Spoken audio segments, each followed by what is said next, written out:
Has that done it? There you go. We're recording. Oh, well done. Thank you very much. No worries. Excellent. I'll put the chat.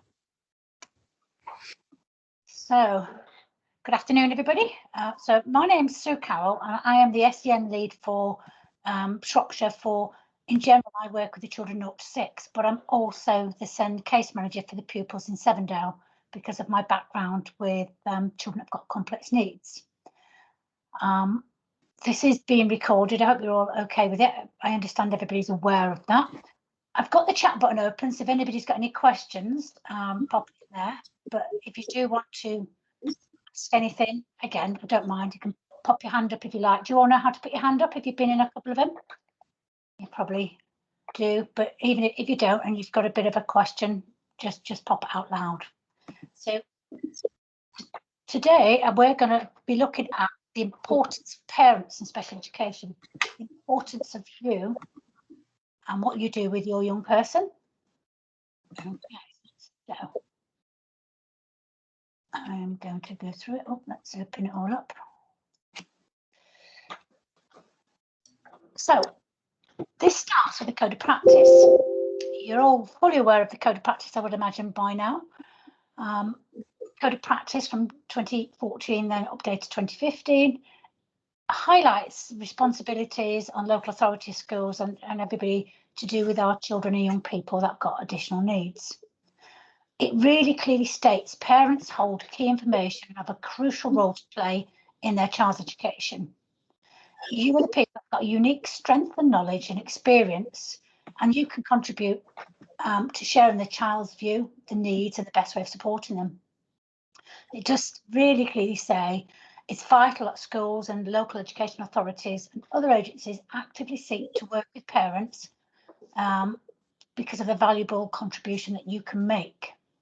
So it's sitting there in legislation that you've got that information. We need to be listening to you and working with you.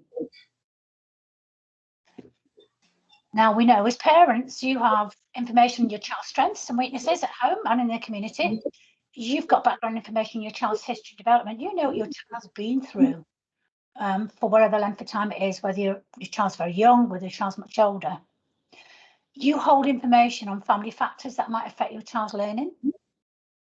And we know as we go through life and education, things change, and as such, the communication between home and school settings, it needs to flow to make sure that your child is surrounded by adults who are aware of what's happening in their life. You as parents, every parent brings a unique set of values, beliefs and attitudes and background and circumstances. You as parents are the school's strength. You build the school's strength. You open schools up to diversity and experience. You're the building blocks. You enrich the building blocks of the school.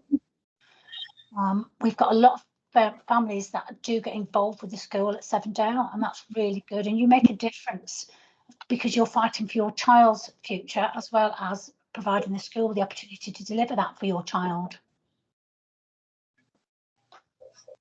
Very aware that a lot of the workshop here at this time is me talking, which is unfortunate. And if we were doing face-to-face, I'd have other things to do, which is very hard over Teams. But I suppose the biggest part of it is, even through Teams, we've got to look at communication. From my understanding of working with families so far at Sevendale, one of the biggest things that they want to know is you want to know who should you go to when you need to discuss information about your child. Who is your link? Do you know who your link is within school? Would it be a class teacher? Would it be the head teacher? Would it be a head of year? Have you got a person that is you've got a good relationship with?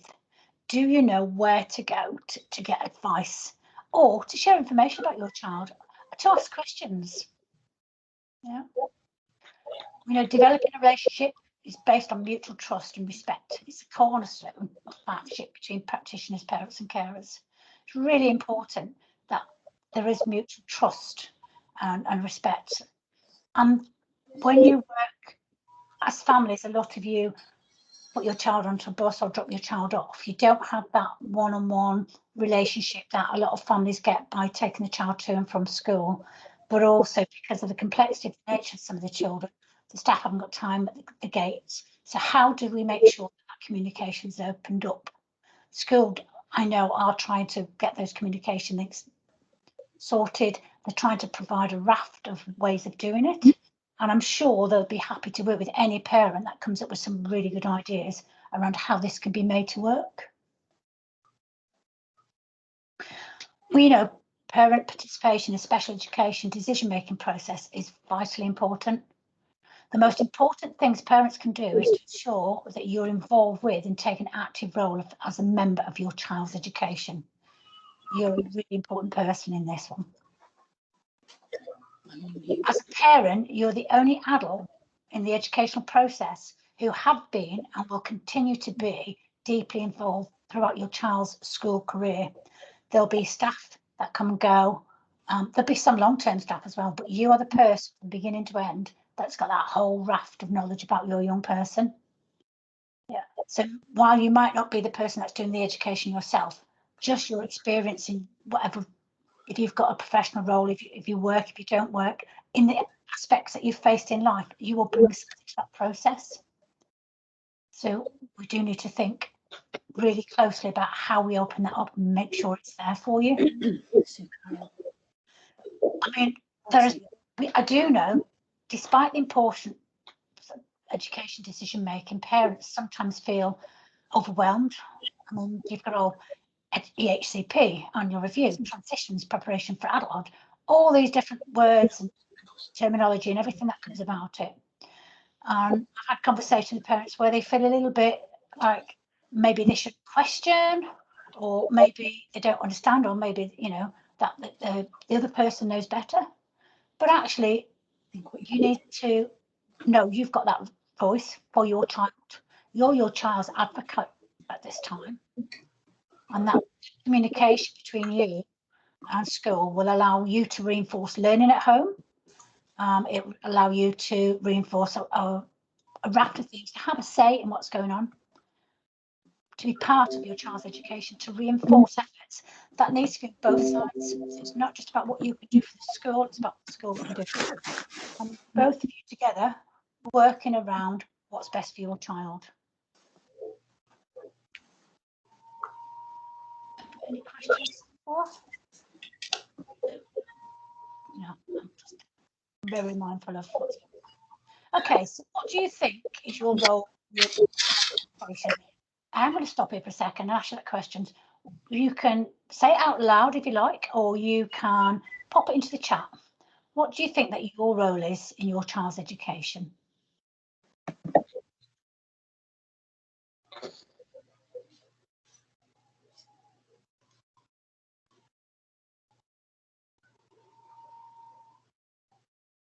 This is where I feel I need some background music sometimes. Just, yeah, Jess, supporting your child's learning and development. Absolutely. That's what your role is. It's everybody's role. Yeah. If somebody wants to voice it because they don't want to write, please do so. I don't know how you write. You just talk, just say it, Chloe.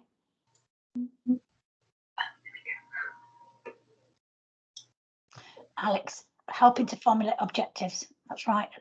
It's that action planning, it's that decision making for a young person to be part of that process, to give your child a voice. That's right, well done.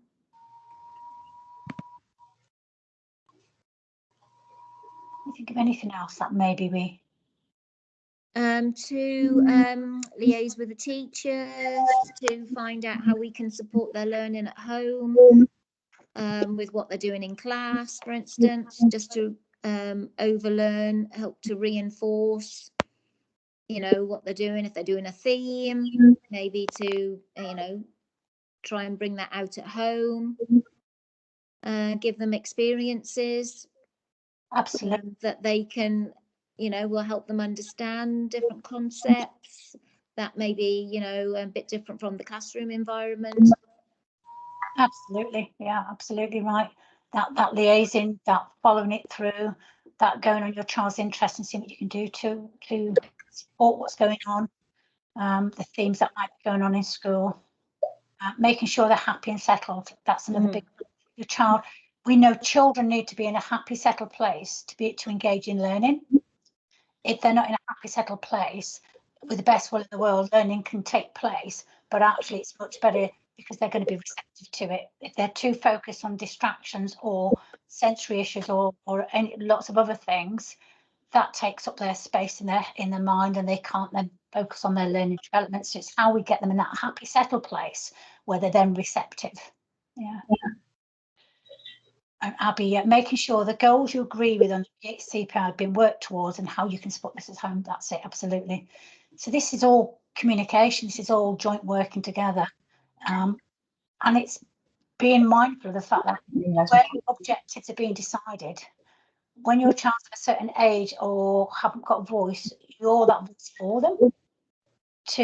If somebody came up with an idea of this is what the outcome that they're working towards, and you don't understand it, or you're not sure where it's come from, it's voicing it, or say, actually, I think this should be worked on as well. So having that voice, you've got that right to say what that long-term objective can be. Yeah. Yeah. Okay, lovely. Let's go back to. So down here, I've got maintain positive communication with your child's teacher and key workers. That's what we said that, absolutely. To read and to engage your child at home, 15 minutes at night can make a huge difference. And that can be anything at all. It's just spending that little bit of time on the overlearning that's going on. Asking your child about their school day. Who did they play with? You know, who they sat by at lunch? What was the favorite part of the day? And I do recognise that in Sevendale we have a lot of young people who don't have maybe verbal communication, but it doesn't always have to be verbal. It can be pictures. It can be that the staff share that information with you, and when you're at home, somebody said, you know, oh, Johnny today in school was doing X, Y, and Z, and he can't verbalise that to you, but actually because you're aware of it, you can go to him and be saying, oh, I know what you did today, you did, and you can re-emphasise what he did. So those communications with your child. And I think the other thing for your role is have high expectations.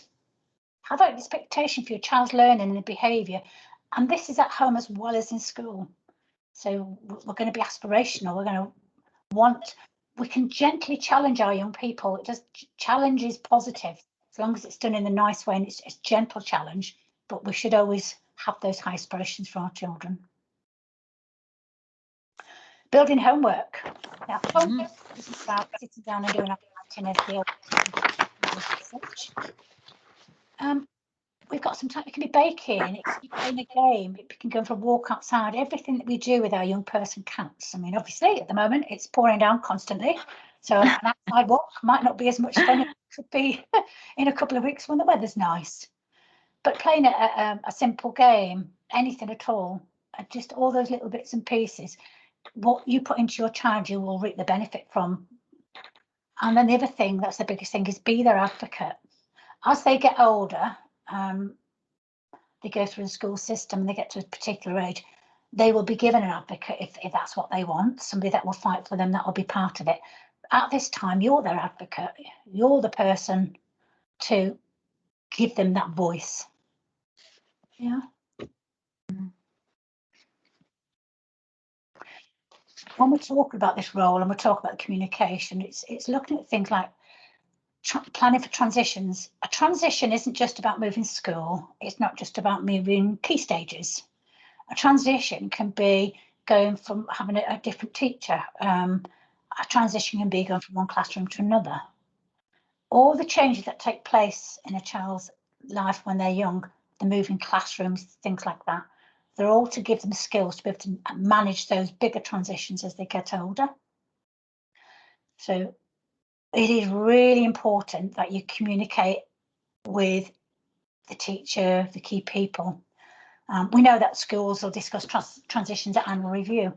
For you as parents, sometimes it's such a big thing for you. It does make you anxious because, you know, we might think, oh, we're going to plan now for September start. You could have been planning this in your mind since Christmas, thinking, how's it going to work? Who are they going to go with?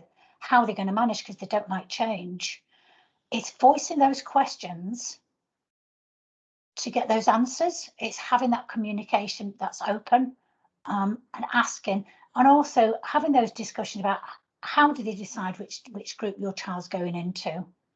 Who made those decisions? Were you involved in those decisions? Because the more you understand, the more you can support. But the more you understand, if it's not right for your child, you can talk that through the process. Yeah.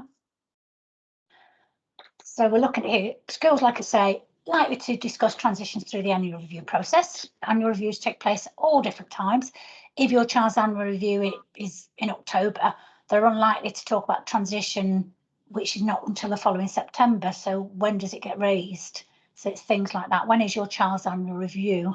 At what point do you get information through? And I mean, to be fair to schools as well, all schools, they have to plan for transitions, the changes in classes, and that work tends to take part around about now, when teachers do think about the mix of the young people who should be with who shouldn't be with whom. All those questions and answers. If you have got something where you think, well, why is my child on there and not here? Ask, because that's what it's about. It's that relationship, build that relationship. And I don't say it's not about challenging school, it's about working together. It's about asking those questions and being supportive of each other. You might want to visit your child's upcoming setting, and I put setting here, that's if they're moving, or classroom, or the teacher, and make sure that it's living up to the description that you're given. Is it what they say it's going to be? Is it what you feel your child needs? When you're discussing your child's transition from one situation to another, it's always important to understand. Oh, I'm back. Sorry about that, but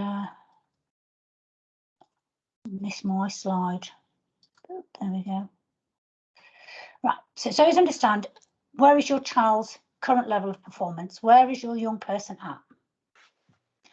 That will feed into your decisions. What are the requirements in the new placement? So whether it's a new placement because they're moving on across the school to different classrooms, going forward into college, going into a different placement. So what are the requirements of your child? What will your child need to do? Because that's what you'll want to support, with the difference it makes. And then you'll also want to know the areas your child will likely need support to help them adjust. Yeah. So you and school as a team want to identify any adaptations, modifications, anything that needs to be changed to enable you and them to support your child to make that good transition. And as I say, changing a classroom can be very hard for a child. Changing a teacher can be very hard for a child. Those early stages of transitions are important factors in transitions as you get older and you're moving into different buildings, a wider range of people, the transition from in school to sixth form or across to futures or across to one of the other colleges. They're big things, and we start getting our children used to it when they're little, about those little bits of change.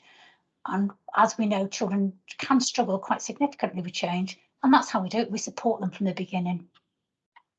Yeah. Does anybody got anything that you think I've missed around sort of when there's changes? It's apt at this time now because there'll be a lot of concern. We've had COVID, so life has not been normal for whatever length of time. Your young person may have been in school part-time or not at all. They might have been in full-time, depending. There's a raft of young people out there. Everything in the past 12, 15 months has been unusual. So your child's just getting back and used to going back into school, just getting used to the bigger groups as were before, going on the buses, all those things are opening. And then what's going to happen? We're going to change again come September. The likelihood is things are going to be different again in September. So it can be concerning. It can be concerning. Have any of you got real concerns around that? And if you have, would you know who to speak to about it? Would it be your teachers who would you check to see if, you know, your child's moving on into a different class, or? Yeah, your teachers at your first point of contact. I hadn't really thought about it, but my child was kept in the, you know, the same teachers because of COVID. Mm-hmm. He was kept with the same teachers, so he's been with them now for 2 years, really. And I'm thinking,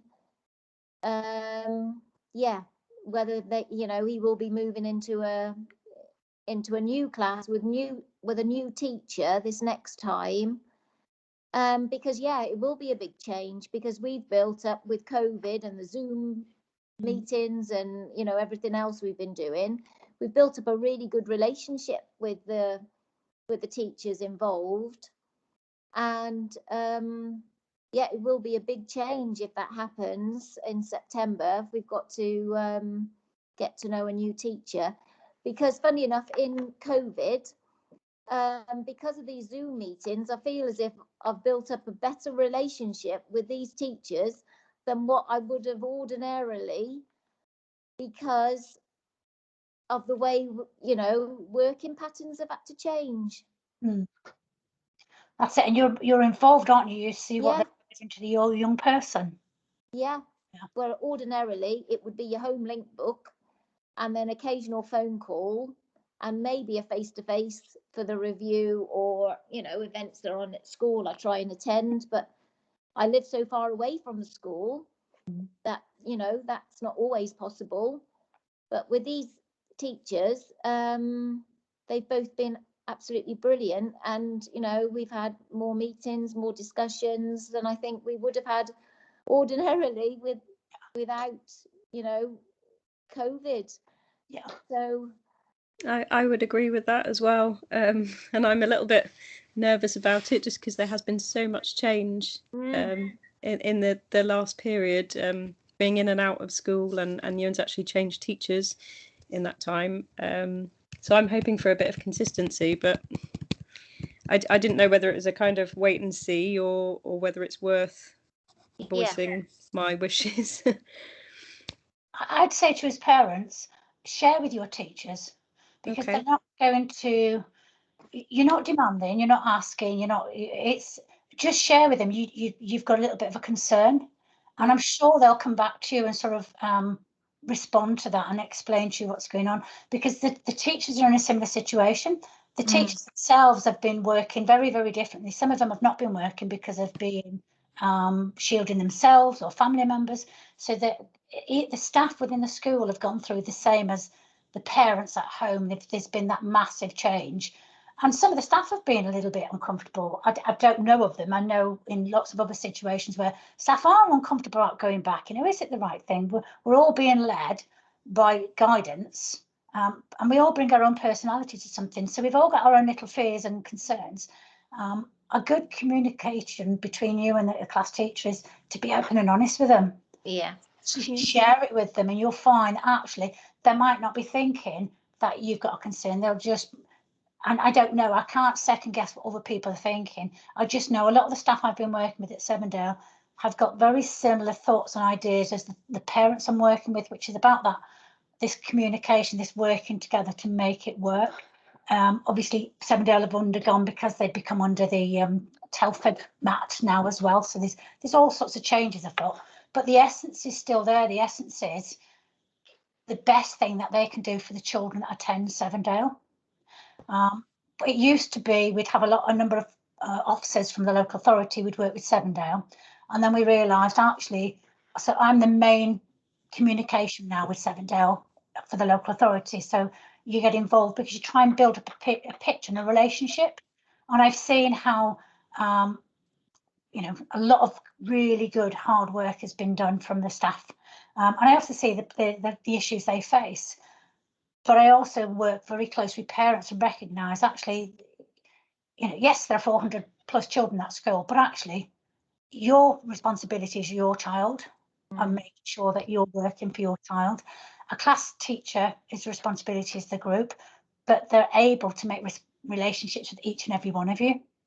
And it's about just approaching them and sort of saying, I've got a bit of a concern, I just need a little bit of reassurance.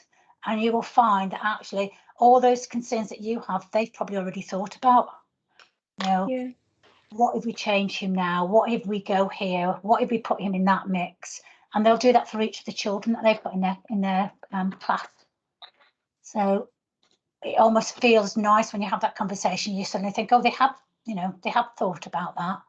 They are given a lot of thought process, which is why some of the times, because we've not been back in long, so the remit is let's get our children back in and get them settled, let's get the education up and going, and at the same time they've got to start thinking of those transitions that are going to take place, all the work that goes on. So there's lots of little things going on, which occasionally can get missed, and that's why I'm saying, so don't be shy at sort of saying, oh, can I just ask a quick question? Drop them an email if you've got the emails.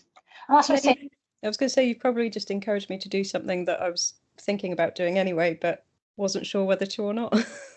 Yeah. Yeah, but I mean, because this is it. It's no good if it makes you nervous, because if you're worried about it, with the best will in the world, we pass our anxieties onto our young people. We start to, oh, if I'm not feeling confident, how am I going to make you confident to go? And we don't even realise we're doing it. That's human nature. But it's about you sort of thinking, no, I have got, I can have a good relationship. I can ask these questions, because what you're not doing is you're not challenging anybody. You're not sort of saying, what are you doing and why are you doing it? You're sort of saying, can you just share what's happening? Because I want to go on that journey with you, and I want to take my child on that journey. I want to prepare my child for what's going to happen. So if you know your child's going to move or who it's going to be, you can start saying, can I have a picture of the new teacher? Can I have a picture of the new classroom? And I can sit at night time and we can have a look at the new, oh, this is going to be your new teacher. You'll know your child if it's too early to introduce it as well. That's the other thing. You'll be thinking, oh, I can't tell my child to the week before, because anything do that and then my child goes into meltdown, or they expect it right here and right now. So you know your child, but you yourself will then be prepared. Yeah, so you'll know which classroom it is, who the teacher's going to be, who the TAs. I mean, one of the things people say is, well, will there be somebody familiar with my child going across with them as well? Because that's always a big one. Sometimes it's a yes, and other times it's a no. But as I was saying earlier, a transition as we're going through school, though they're a little bit challenging at times, they are preparing us for when we're older. Yeah. That idea. So at least when they're little and they get used to the fact it's changed, it's actually a preparation towards working towards its adulthood. So whether they're a 5-year-old, a 7-year-old, whatever age your young person is, it's meeting those skills that they're going to need as they get older, and it's just done in a nice supported way.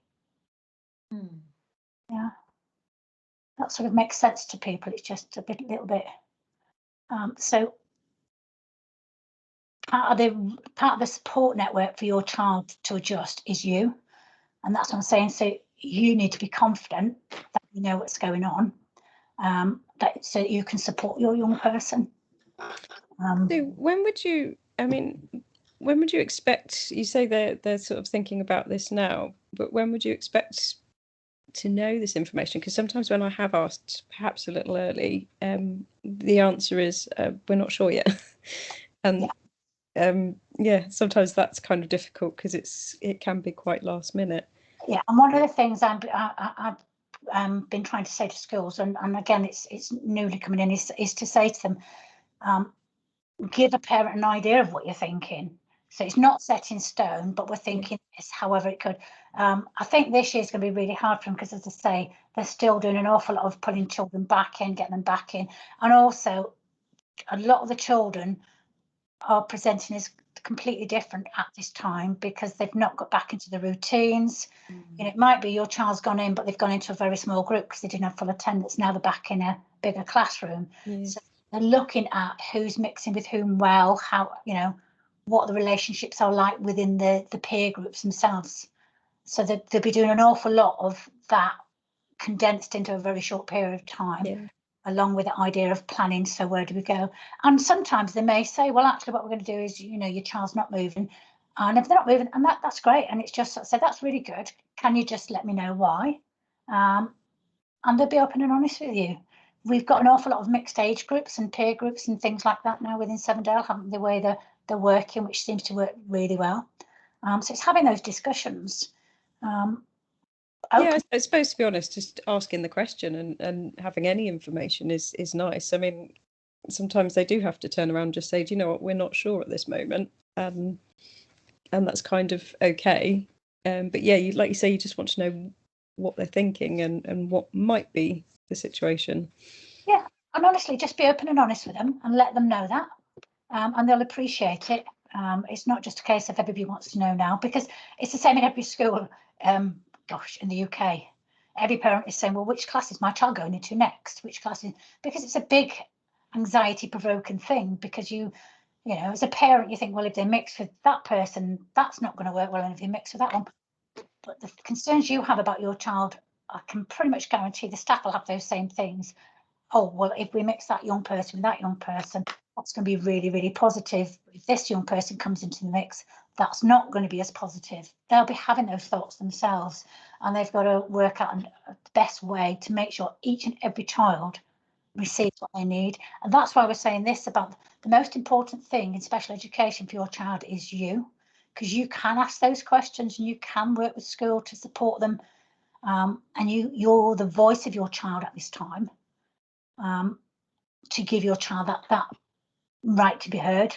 And schools are not saying, you know, schools want exactly the same thing for you. It's just, we all want the same thing. We all seem to be coming from slightly different directions. But the idea is let's get it together. We can make this work. Yeah. And the biggest thing here is communication. So we're not challenging. We're communicating. We're open and honest. As things open up more and more in school, I know there's lots of plans ahead in the future being developed around getting parents in, building these relationships up. I would imagine, and I don't know, certainly from my own point of view, with Zoom and Teams, annual reviews now, I will probably attend those annual reviews via Zoom and Teams, because it's something you can do. So for parents that have to travel, it might be better that you might think actually a Teams meeting's much more, because otherwise I've got an hour's journey to do that, for an hour journey back. And sometimes you tie it in with, well, if they go at that time, I can collect them and bring them home. Whereas if you're happy to do a Zoom, and it might be that you decide as parents to go and say, could we have a regular sort of slot where we have the teacher talks to the parents of a class around, oh, this is what we're doing this week, and you have that little 20-minute, half an hour catch-up session. Doesn't have to be massively regular. These are all little ideas that can be thrown out there about building your relationships up. As you were saying, I think, Janie, was it that the Zoom got you to know your teacher? Yeah. And have other people found the same thing? I certainly have. Yeah, it was just worlds apart, actually. It was one of the most positive things to come out of COVID. Yeah, I think so too. Yeah, that's really positive. It is really nice to hear that, that that's happening. Yes. That relationship, you see the other side, and it's even with this week, you just think, yeah, I would like to join a few of those, but the thought of driving over there, driving back, and everything each day would just be madness. But this is so accessible. Yeah, and that's it. And it's saying that it's working with the school to say, we really like this. Can we set something like this on a regular basis where we can have a question and answer session, or just share us what themes you're doing, and what's this term's theme, or what's the Makaton sign this week, or anything at all it can be, can't it? So you can have those parents meeting a little bit, and it can be done, because I've seen it done and I've been involved with it, where you have got some people in the room and you've still got the laptop, and then you've got people on the distance learning as well. So there's a real mix. And you don't have to then try and squeeze it into the day if you live far away. If you live around the corner, even that sometimes can be quite hard. I find myself much easier for me to click on a button here, have these conversations. I live in Wales, so I've got like a good hour's drive to into Shrews before I start. So the downside is I keep getting meetings. Just the next one. So the other thing is, one of the other biggest things to do here is the art of letting go. Yeah. Young people's views should be at the heart of any decision made about their education and support in school, college and beyond. The law about special educational needs and disabilities is clear that local authorities must take into account young people's views, wishes and feelings. The law also stresses how important it is young people take part as fully as possible in the decisions made about them. So helping your child to express themselves and tell you how they feel about life is an important part of making sure they get the support that works. It's the foundation of good support at school and college, or as they get older, into further education, training or an apprenticeship. So when we're talking about giving your child a voice, at some point we have to let go as parents for our child to make those decisions. But what we want to make sure is that we give them the skills to be able to do that, to have that voice. We know young people with special educational needs may need more support than others to develop these skills. Their views are just as important. Every child's view is important. It's important to encourage your child to be ambitious, whatever the situation is. It's also important to support them with the choices they make. So first of all, by sharing this with them, you're making the decisions for them. And then as they get older and with the skills, that it might be them starting to take the lead in their decisions, because that's part of growing up. Making decisions and making mistakes and learning from them are vital life skills. So the more practice your child gets with your support, the better. Giving their views is a great way to help young people to learn to speak up for themselves as adults. And that can start off with, what you'd like for tea. I mean, that's probably a bad one because every child always wants something different. And as a mum, you can probably cook 5 or 6 different dinners if you've got that many children like I have. But your child's views and wishes and goals are the foundations of good planning and support. If the support they're receiving isn't around what's important to them, then it's unlikely to work. So if we've got some support around with your young person, but actually it's not important to them, they're going to move away from it. It's not going to work. It's unlikely to work. So good planning and support starts with helping them to understand what it is they're good at, what is it they want to do, where do they need more help, and what are your goals? What are the goals for adult life? What is it you want to do? Yeah. Your child's view should be listened to alongside yours and those of any professionals. They're equally important. As your young person gets older, it becomes more important that they're able to express their views. Yeah. And we've got to teach them to do that from the very basics all the way through. We know at 16, the child has legal rights around decision making, so it passes over to them. In reality, most people will want or need their parents or carers to stay involved and to help with those decisions. As a parent or carer, you can act on their behalf if they're happy to do that. The right of a young person to decide things is subject to their capacity to do so. That means the right to decide. They must be capable of making decisions. This is called mental capacity. I'm not going to go into it now because it's a bigger thing. But if a young person can't make decisions, then someone else can do it for them because it's got to be in their best interest. Yeah. Sometimes a young person can lack capacity to make some decisions, such as deciding which college to go to, but they've still got capacity to make other decisions about, what to have for dinner, what to wear. It's giving that your child, a young person, those rights. That will all get decided as they're older. So what if your young person can't talk or has got communication difficulties, as we know an awful lot of young people have, because 7 days are total communication? There's a wide range of tools to use, from watching your child's face and gesture through to the pictures and cards and high-tech devices. As I said earlier, you're the only thing in your child's life that will have still stayed consistent throughout their life and their education. So staff will come and go, teachers will come and go. You will know your child inside out. You'll know what works for them, what doesn't work for them. Sometimes we can get very stuck in our way of what we're doing, but in general, we know what our children want. We know them inside out. You know what will work best for them. You'll know the communication methods they prefer. You can offer the staff at their school or college the advice and support, as well as seeking their advice. So it's two-way again. You're voicing your thoughts for your young person. And as we spoke earlier, you're vital in being your child or young person's advocate. So your role in special education is not set in stone. It's there, and it will evolve with your child and with you. And it'll become what it needs to be for your child and you. Has anybody got any questions? You just packed a lot in that last little bit, didn't you? Sorry, I did. Yeah, I was sort of like, but it is that whole idea of we're preparing our child to make decisions, and some of our children will be able to go on and make their own decisions, and that's really hard. That's as a mum of 5, the hardest thing for me is allowing my child to make a decision that I'm thinking, no, that's not the right decision. You're not going out with them and you're not seeing them. And sort of having to bite my tongue. And I haven't got that added thing of, I have got one child that's got additional needs. But even then, when you've got a child with additional needs, your protective factor is even bigger. It's tighter because you're concerned about it.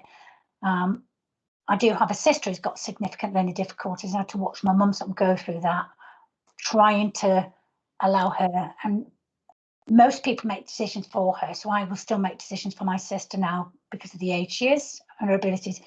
But when I see her quite regular, she decides if we're going out. She decides which way we should go. So there are some decisions she's still entitled to make, even though I make the bigger decisions in her life. I still respect the decisions, even down to the fact that she'll decide some days that she can't stand somebody brushing her hair. And, you know, people say, well, you've got to have your hair brushed. Well, yes, you do. But actually, if she's not going out, I really don't care. She should be entitled to have that, you know, or she doesn't, you can tell when she doesn't want something because she lets you know she doesn't want it. Well, she needs to do it. Well, why does she need to do it? Some choices should still matter. Yeah. Yeah. The capacity, at 16, the legal rights, will school give us any advice on that?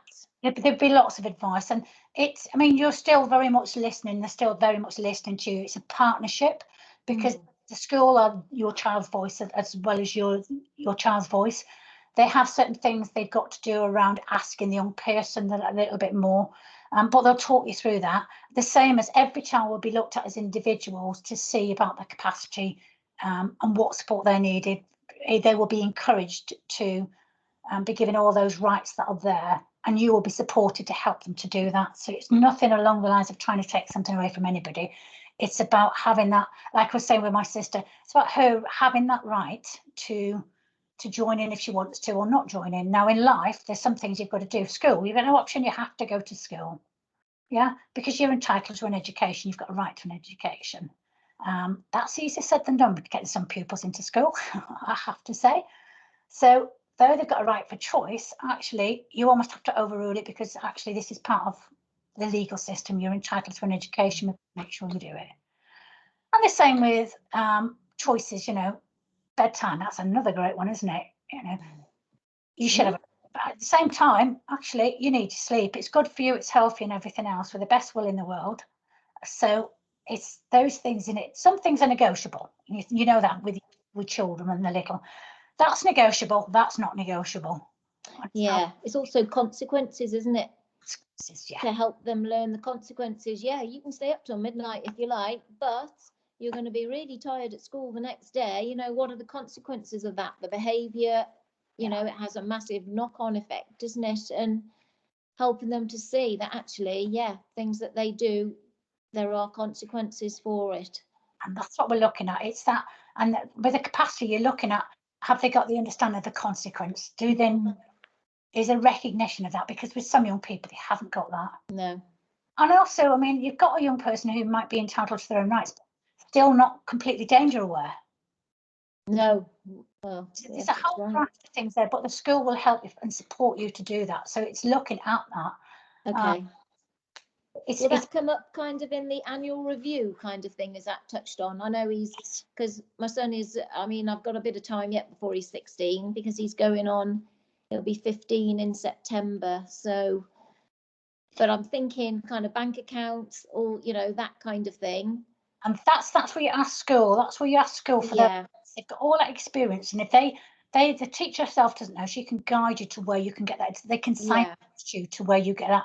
It's like children entitled to have their a medical, you know, so our children with learning disabilities, Down syndrome, they're entitled to, you know, when they're 14 to get this, have a medical and annual health check. Yeah. It's about how we identify what our young person needs and how we get that for them. Yeah. So there's a whole different way. The whole process is about you listening to your child, understanding your child, and help being the voice of your child, but at the same time giving your child the voice to sort of make those decisions themselves. And it's hard as a parent, I know it is, because actually sometimes It's just got to be. It's non-negotiable. We just need to do it. So we just need to, because that in life, that's what happens as well, isn't it? Yeah. Yeah. Anybody else have questions? I've realised I've sort of bombarded you with an awful lot. To do it, you know, a little bit more opportunities. And this is the time to think. I mean, this online send is a good time. So when you're feeding back, it might be about asking school, could you have sessions, you know, whether it's term or whatever, where you've got questions like this that you want to ask.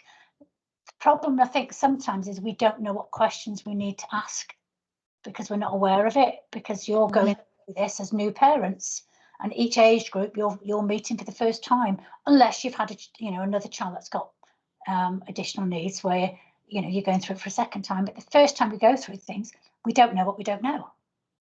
No, that's right. Yeah, I think that's a really good point. Yeah, it is, because you're kind of learning as you go along, aren't you? Yeah. yeah. Each year I feel like I learn a little bit more. Yeah.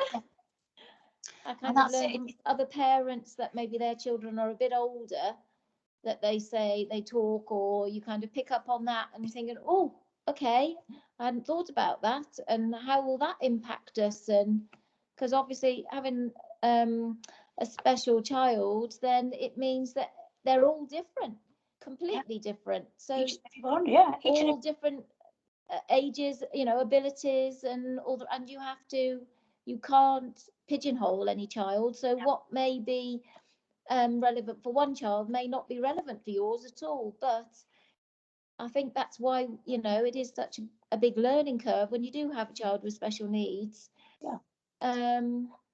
When you've had the children that have just gone through the mainstream, and then you get this child actually that sees the world very differently, and it kind of makes you stop, and you're forced to sort of look at things differently as well because of that. So it is just a massive learning curve, and then you think you've got one stage sorted, and then they're on to the next stage, and you're trying to catch up and learning all over again. So, and it is, and children are still going to go through those biological changes that happen to children, young people.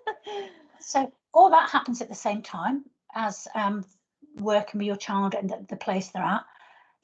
There's also a raft of things, and you face it and you go, oh, I wasn't expecting that. Which is why when you can get a group of parents together that from different age groups to have those conversations, and they might not have the answers for you, but it might give the question to ask to try and find the answer, if you know what I mean. So their experience might not be what you're going to go through, but it might offset something with you where you think, oh, I should find out about that because I don't know how I'd respond to my young person or how I'd answer that question. I can remember going in, and this is a few years ago, before I worked for Shropshire, I worked for Powys, and I'd gone into a youth club, and it was a youth club I'd set up, and it was for children with additional needs because a lot of them couldn't access the local youth club. They found it too overpowering, and it built up over a couple of years. But I remember going down the corridor at one stage because we were allowed to use the school, and there was a couple of teenagers, sort of 14 and 15, sitting on the floor having a kiss, and I'm like, oh, okay then. And they were looking very worried about it, and it was a case of wasn't doing anything, and I'm thinking, how do I handle this one now?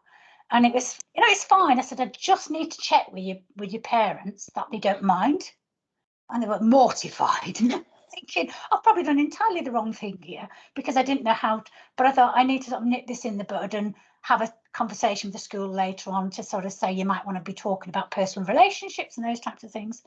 And I'm saying, but it's your decision. Maybe you can go and have a chat with mum and dad about what it's like to have a boyfriend or what it's like to have a girlfriend. And then I thought, and then it's over to you as a parent to decide what you tell your child. If I said that to your son and he came home and said, can I have a girlfriend? What do? What would you say? It's just like, oh, well, yes, we think okay. But there's a whole raft of things around it because actually our children can be quite vulnerable as well, can't they? So it's not making it a fear factor. They've got every right to have a boyfriend or girlfriend the same as everybody else and have a life the same as everybody else. It's about how we give them that knowledge so they make the right choices for themselves. There's lots of little bits and pieces, even though we want to wrap them up in cotton wool and think, no. Well, yeah.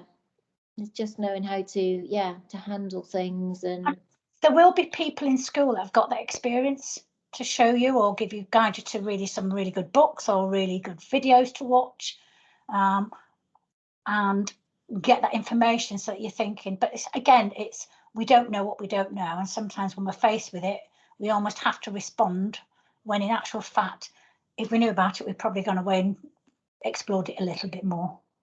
I think that's the way in life a lot. Yes. You think, why did I respond to that situation in that way? If you had more time, you'd respond differently, but you can only do what you can do at the time. And you can't think, you know what, we're all human. We all sort of our internal bit pops into us. You know, it's like, oh no, and you go away, and we do that all the time, don't we? We may respond, and you reflect it. Hindsight's great, but we don't have hindsight. You know. no. And I think when we make decisions, sometimes it might be we walk away and go, oh, I shouldn't have done that. But you know, at the time we're making them, we're never making a decision because we want to upset or annoy our child, or we want to just be in charge of our child. We'll do it at the time with the information we've got, and we've got to forgive ourselves and learn from it. But certainly support groups with other parents, it is useful to talk to other parents. It's it's building relationships, isn't it, really? That is the key, and that takes, I mean, that can take a long time as well with the child with special needs, because not everyone really gets it. No. Only special parents get it because they go through it, all the issues. And I think with the way the classes are set up in Sevendale at the moment, you might have a raft of different age groups, a couple of different age groups. So if you know, like a Zoom call with the families in the peer group of your child, that might open things up. But certainly ask at school to sort of say, you know, these are some of the things we'd like help and advice about, or a chat about. But I'm sure they will do their best, because like I know they were trying to drop-ins, and I also know there's a number of people being asked to talk to parents, from educational psychologists, speech therapists. There's a whole raft of people to share their information with you. And I suppose for parents to say, actually, I could really do with speaking to a public health nurse or a this nurse or a that, you know. If there's somebody you feel that you would benefit, you just ask school, and they might be able to set something up. There's no harm in asking. We can't get everything that we want, but certainly I'm sure school will do the best and have been trying to set things up. No, school have been good actually when I've spoken to teachers about anything. Yeah. It's good. Yeah, it's really good. Okay. Well, unless anybody's got any other questions, anybody got anything burning that they want to ask? And if you do have any questions, my email is sue.carroll, CARROLL, at shropshire.gov.uk. Always drop me an email. Yeah, if you can go to school and ask them, by all means do, because that's your first point of contact. But if you've got something, you've got a question about or anything like that, you know, honestly, drop me an email. I don't mind. I don't have the answers, but I usually know somebody who might. Thank you very much. Thank you. Thank you, Sue. Thank you very much. Thank you. Thank you. Bye. Bye. Bye. Thanks for your time. Thank you. Sue, could you say your email again, please? Yes, it's sue.carroll@shropshire.gov.uk. Shropshire.gov.uk. Perfect. Thank you very much indeed, Carol. Thank you. Bye-bye. Thank you. Bye-bye.